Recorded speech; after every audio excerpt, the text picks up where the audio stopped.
اردو فن news میں خوش آمدید۔ بسم اللہ الرحمن الرحیم۔ السلام علیکم ناظرین۔ کراچی کا ولڈر بیرون ملک جائیداد کا مالک۔ خبر کی تفصیلات میں جانے سے پہلے چینل کو سبسکرائب کر لیں۔ فالودہ فروش اور رکشہ ڈرائیور کے بعد ویلڈر بھی بیرون ملک قیمتی جائیداد کا مالک نکلا۔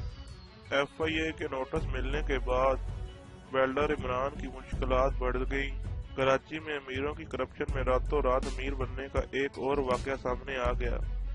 فالودہ فروش اور رکشہ ڈرائیور اور محکمہ صحت کی ملازمہ کے بعد نشتر روڈ پر ویلڈنگ کرنے والا بھی بیرون ملک جائیداد کا مالک نکل آیا۔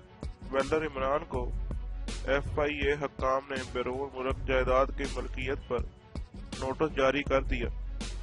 ویلڈر عمران کا کہنا ہے، کبھی پورا کراچی بھی نہیں دیکھا، دبئی کیا جاؤں گا، دبئی جانے کا سوچا بھی نہیں، دبئی میں کوئی عزیز نہیں، نہ ہی کوئی جائیداد۔ ویلڈر عمران 2 بچیوں کا باپ ہے جو 30 سال سے ویلڈنگ کر کے گزر بسر کرتا ہے۔